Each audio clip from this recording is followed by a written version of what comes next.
একজন মানুষকে হত্যা করতে কতজন লোক লাগে যে তুমি আসলে তোমাকে মিসলিড করে তোমাকে দিয়ে এই খারাপ কাজগুলো তোমাকে সাথে রাখা হয়েছে। আমরা জুলুমের বিপরীতে ইনসাফ চাই।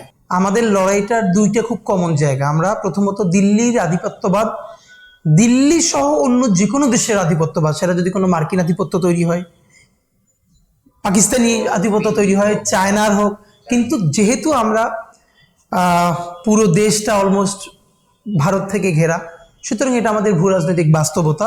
এই জন্য আমরা সব থেকে বেশি বলি যে দিল্লির আধিপত্যবাদ বিরোধী লড়াইটা জারি রাখা। আর দেশের মধ্যে আমরা বলছি শাহবাগ তন্ত্র।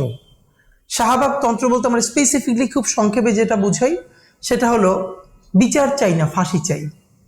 খেয়াল করেন, এই যে দুদিন আগেও আমরা শহীদ আবরারের জন্য আওয়ামী লীগের কার্যালয়ের সামনে দাঁড়িয়ে প্রোগ্রাম করেছি, মুক্তির মোনাজাত।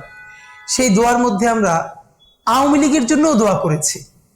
তো অনেকে বলতে চায় যে আপনি কি ইলেকশন করবেন এই জন্য আওয়ামী লীগের ভোট পাওয়ার জন্য দোয়া করলেন। তা আমি তাদেরকে একটু বিনয়ের সাথে বলতে চাই, দেখেন আওয়ামী লীগ কিন্তু বিএনপি না, আওয়ামী লীগই। মানে আওয়ামী লীগ যার কারণে ক্ষতিগ্রস্ত হয়েছে সে যদি কলিজাও কেটে দেয়, আওয়ামী লীগ তাকে বিলিভ করবে না। সুতরাং আমরা দোয়াটা কি করেছি, আমরা এটা আজকে বলি না, ইলেকশন তো করবো বলেছি কাছাকাছি সময় বা 3-4 মাস।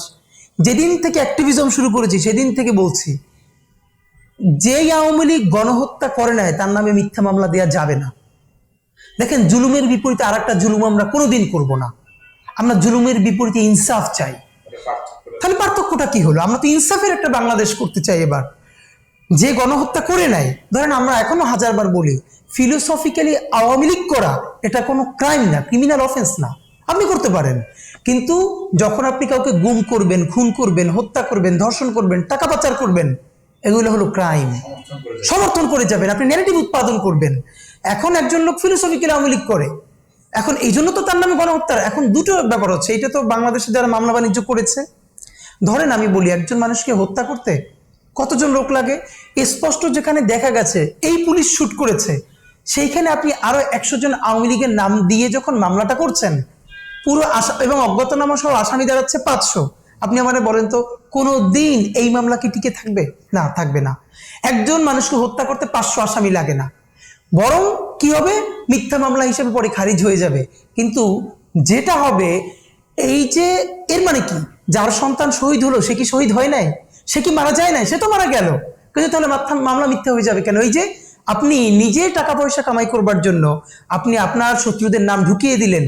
দ্বিতীয়ত কি হলো, এই কারণে মামলার সব মেরিট গুলো নষ্ট হয়ে যাচ্ছে। 20 বছর পর প্রমাণ করা হবে কি সব মামলাগুলো মিথ্যা। তো এর মানে কি আমাদের সন্তানরা শহীদ হয় না, আমাদের ভাই বোন শহীদ হয় নাই? এই জন্য আমরা বলেছি না, মিথ্যা মামলা দেওয়া যাবে না। নাম্বার 2, এখন গত 17 বছরে কি হয়েছে দেখেন, বিএনপির নামে, জামাতের নামে, এই যে কি গায়বানা মামলা এইরকম নাম দিয়ে, তো এই করে শত শত মানুষকে যে করা হয়েছে। আফসোসের কথা হলো, দেখেন মাজলুম যখন জালেম হয়ে ওঠে, এটা আরো খারাপ হয়। এখন আমাদের বিএনপি বা জামাত ইসলামী বা অন্যান্য যেই সব ভাইদের বিরুদ্ধে এরকম আওয়ামী লীগ মিথ্যা শত শত মামলা দিয়ে জীবনটাকে জাহান্নাম বানিয়ে ফেলেছে, এখন তো তারাই আবার অনেকে তাদের বিরুদ্ধে মামলা দিচ্ছে। তো মামলা দেওয়ার ফলে হচ্ছে কি, যে একে তো হলো ওখানে একটা বাণিজ্য হচ্ছে, দ্বিতীয়ত আমার মূল মামলা তো মেরিট নষ্ট হয়ে যাচ্ছে। ধরেন সে আওয়ামী লীগ করে, সে টাকাও চুরি করছে, আপনি তার টাকা চুরির মামলাই দিবেন। আপনি যারে খুন করছে তার খুনের মামলাটাই আপনি তারে দেন, কিন্তু যেই খুনে সে জড়িত না, ধরেন বাড়িতে ঝালকাঠি, সে গত 5 বছরও ঢাকায় আসে নাই, কিন্তু আপনি তার যাত্রাবাড়ি থানা মামলা পোড়ানোর মামলায় ঝুলাই দিলেন। বলেন তো এই মামলার কি মেরিট থাকবে? তো এইটা হলো আমাদের একটা কথা, যে আমি আমার শত্রুর সাথেও ইনসাফ চাই। যে আমাকে হত্যা করতে চায় আমি তার সাথে ন্যায় বিচারটা চাই। আমার যদি মন খারাপ হয় বলতে, তবু আমি আমার মনকে বলতে পারতে চাই যে আমি আমার জীবনের বিনিময়ে যদি ইনসাফটা প্রতিষ্ঠা করে যেতে পারি, তাহলে আমার সন্তান আর কোনোদিন জুলুমের শিকার হবে না। তা আমরা তো এইটা চাই। হ্যাঁ, আর আওয়ামী লীগের জন্য দেখেন, আওয়ামী লীগের তো এখানে যে একটা বড় সমর্থক গোষ্ঠী আছে, তারা সবাই তো ক্রিমিনাল অফেন্স করে নাই। আমাদের স্পষ্ট কথা, আমরা সমাজটাকে আর বিভাজিত হতে দিতে চাই না। 54 বছরে আমরা আমাদের একটা দেশ বানাতে পারিনি, এই দেখেন, এটাই আমাদের আফসোস। তো আমরা আমাদের দেশটা কি বানাবো না? এই দেশে আমরা কারে ফালাই দিব? হ্যাঁ, যে গুলি করেছে, গুম করেছে, হত্যা করেছে, আমরা তার বিচার চাই, তার বিচার করে ফেলতে হবে।